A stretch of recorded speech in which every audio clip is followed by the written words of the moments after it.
Backroom wasn't scary. I don't know what if we was watching the same movie or what, but Backrooms wasn't scary to me, and I'm gonna tell you why. So I went and seen Backrooms and Obsession back to back on Sunday, and I must say, like, Obsession was really scary.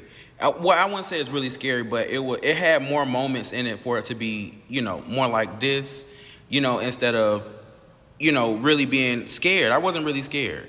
And this being an A24 film, like, I love their films. I love their horror films because Midsummer was one of my favorite horror films that they produced. And I want to say, like, Midsummer disturbed me more because it was actual people, and like maybe cults and stuff like scare me. And I've been in, like, working in security for a while, so like I've been in numerous buildings to where it's some things are not on the floor, like it's empty rooms, or some lights don't work in the room, or all floors are dark. So that kind of thing didn't scare me, or like being in a maze of rooms, like that's not because, yeah, I'm used to being in big buildings and people not being there, especially working overnight. One of the biggest success horror movies in 2026. So The Backrooms began as an internet creepypasta from a viral image showing endless yellow office hallways lit by fluorescent lights. The idea was simple. What if you accidentally no-clipped out of a reality and ended up trapped in an infinite maze of empty rooms? So before I get into my deep review, I just want to say hats off to Kane Parsons as being such a young director and turning this movie into 200 million watt. Like, who knew that Backrooms would make that much money? That's crazy. So I'll say, like, one of the highlights of this movie is like, or one of the scariest parts of this movie is when, like, the scene that Clark employees ended up trapped deeper within the back rooms. Like, specifically, okay, this is a spoiler, when Clark went down, I'm not Clark, but when one of Clark employees went down, they had him tied to the rope, and he like went down. Like, we already knew it was like something going on when he was inching down into the basement or whatever, or one of the other rooms inside the back rooms, and you seen dirty clothes and all kind of stuff, and then you seen the cardboard cutout of what Clark had seen upstairs. It was like, oh, something's going on in here. So when he finally got snatched up into one of the rooms or whatever, I feel like that was one of the maybe the scariest moment in the movie, in my opinion. And because we didn't fully know what was down there yet, my imagination was doing most of the work. I feel like the more that I didn't know was what really, like, the suspense is what kept people from being like aware, or like just being afraid of what was going on. Which brings me to the monster Captain Clark. I don't hate Captain Clark. I think Captain Clark was an interesting character, especially when you see in the beginning of the movie, like, Clark playing like the wooden character or whatever, trying to sell the furniture or whatever. I thought that was very interesting, a very interesting plot for the movie. But I do think the reveal let me down, because the entire movie was built in anticipation for what was lurking in these endless hallways. So I thought it was like gonna be like a big monster, like when the other character employee, when she looked around the corner and something like tipped out or whatnot, like that. Oh, another moment that was kind of creepy or whatever, it was scary, was when Clark's therapist came and there was Clark in the hallway, but he tipped out like this. That kind of reminds me of Jordan Peele, when Jordan Peele had did the Note movie and they had like the aliens in it, and when that part when they was in the stable and it was like supposed to be like an alien or whatever, but it was just kids. I feel like moments like that in Backrooms kind of made it a little terrifying, but it didn't stick to that. So that's why I'm saying that the Captain Clark character kind of let me down, because I was really expecting something to be horrifying down there. But when the mystery finally unfolded, I expected something creepier, something more disturbing, something that matched what my mind made up, but it wasn't what Kane Parsons wanted, or the writer wanted. For me, the idea of Backrooms was more scarier than the monster itself. And maybe the point is not that, we should be fearing Captain Clark, but the fear is like getting lost. And you know what?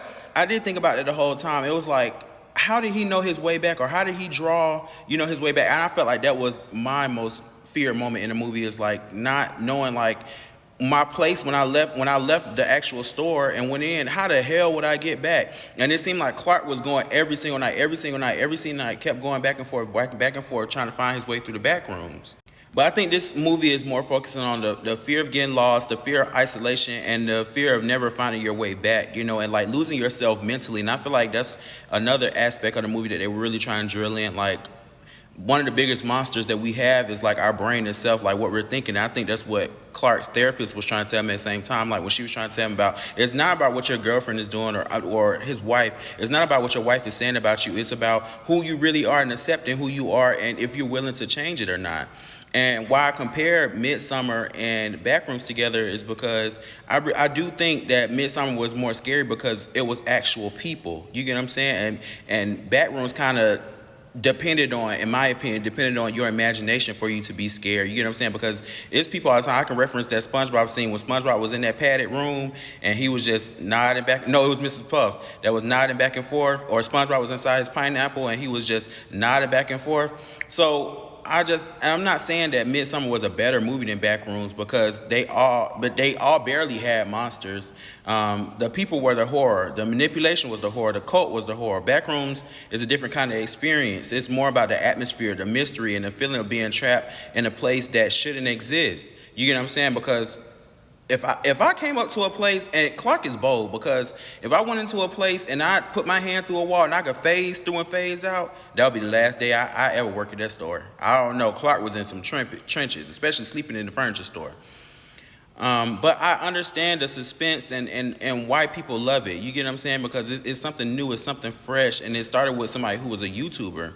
And I understand that it's a phenomenon, but as somebody who, spends his night walking through giant empty buildings, for a living, the Backrooms didn't really scare me as much. I was more living on to what my imagination was and what maybe the monster could be. That's what I was really waiting for. How are they going to introduce this monster to us and really understanding what is the Backrooms? So I give it a strong, 9. I did like it, based on creativity, atmosphere, and what it means for the future of filmmaking. Because wow, like 21 times maxing your budget is crazy. But as far as like pure fear goes, like I wanted a lot more. So let me know in the comments what you feel about Backrooms. Did you like everything about Backrooms? Did you understand the part about when they were going into because the light fixture thing still didn't make sense to me. I don't know if that was like transforming between, I guess cutting the lights on in the back rooms or turning the lights off in the back rooms, because they never really expounded on what the light, the light box control. But Backroom's story was very interesting. But I'll say Backroom's story was, and suspense was very interesting, and more to follow than Obsession. So first I want to start by saying the director of Backroom was Kane Parsons. The writer was Will Sudik. It was by Studio A24, which I thought Studio A24 was more like Blumhouse, where it only created horror movies, which is not true, okay? So the main cast is Chiwetel Ejiofor, Renee Rines, Mark Duplass, Finn Bennett, Lukita Maxwell, and Avon Joja. Okay, the film was made for, what?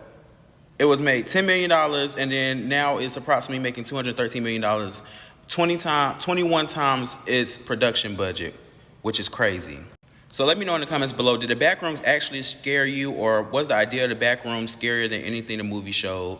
And if you enjoyed this review, make sure to check out my other reviews, movie reviews, anime reviews, gaming content, music, reactions, right here on this channel, or wherever you're watching this, Facebook, Instagram, all these other platforms, okay? And I also want to know some of your theories on like what happened, because Backrooms 2, I've seen on Twitter, is officially in the works. So I want to know some of your ideas on what is Backrooms 2 going to be about. Are they going to expound on the scientists about how they came about when they worked on the MRI machines that transferred to them finding the Backrooms and been experimenting on what's inside Backrooms? So that makes me think like Captain Clark isn't the only thing that is inside Backrooms, which I'm interested in seeing what other monsters or whatnot are inside the Backrooms. So yeah, that's it for now. Make sure to like this video, hype this video, subscribe, follow, share this video with your mom and dad, your uncle, your uncle, auntie. Okay, leave a purple heart in the comments, because over here we show love. And that's all I have for right now. All right, Shamtastic gang, I'm out of here. Bye for now.